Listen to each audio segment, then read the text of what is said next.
Rocio, how are you? Good, how are you? Very good. So tell me when you came to Ecuador.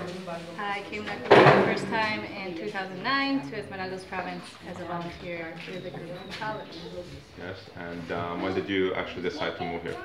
In 2011, I was interning in the community next to this one, Rio Muchacho, and I knew I was going to stay in Ecuador, but I didn't know I was going to stay specifically in Tabuchiva. And what did you do for your internship?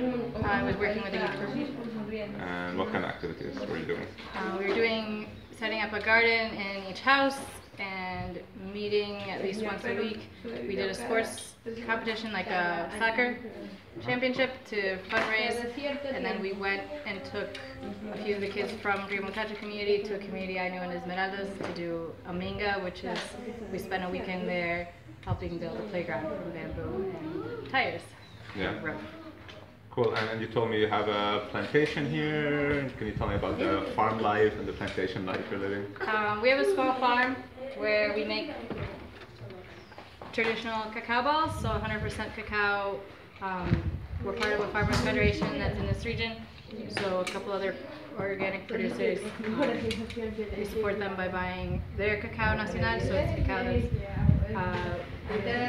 from here, not hybrid, not made in a laboratory. It has a lot of flavor, and specifically only in this coastal area of Ecuador.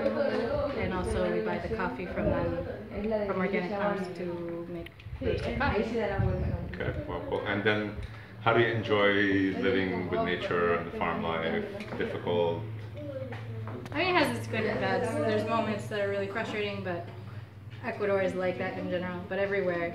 I mean, goods and bads here, goods and bads in the US where my family lives. Like, it's mixed. And tell me about the tarantulas.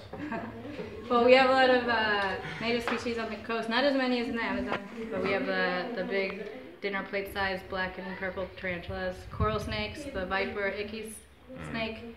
But then we have boas that are pretty beautiful. They can grow to be really big. Armadillos, anteaters. There's howler monkeys in Rio Muchacho farther in. I don't want those at my house though. Yeah. And how do you protect the kids from all these animals? Well, we teach them pretty early on, like, don't touch ass first. Because there's also, one of the things that'll give you like the worst sting is actually a lot of those fuzzy caterpillars. I mean, we have the big white ones that are like poofy.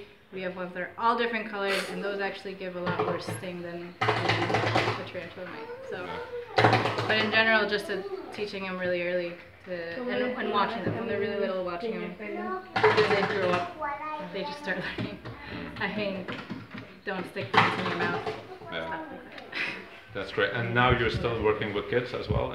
Yep, in Canoa, before the earthquake, I was working in the public library. After the earthquake, we met a lot of other organizations that came to help do activities with the kids in the camps, because the parents were really stressed out. The kids didn't have school or anything to be doing, and so we'd bring books and activities to do with them, and then other groups were doing similar work. So we got together, figured out a way to do a program long-term with professors from Canoa, like people who just live in Canoa and are really good at. One person was already a dance teacher. Was an 18-year-old who loved sports, and surfing. He could do a sports class and like that. We just found people who had these talents in arts and music and sports and gave them a job, and the programs kept going on. That's amazing. And do you get volunteers from other countries to come and help out? So one of the organizations we work with, who are sponsored to, is Comparte Ecuador. They actually started with people from Quito and the Amazon who came to help at the earthquake, people from Ecuador, and they've stayed for almost a year now.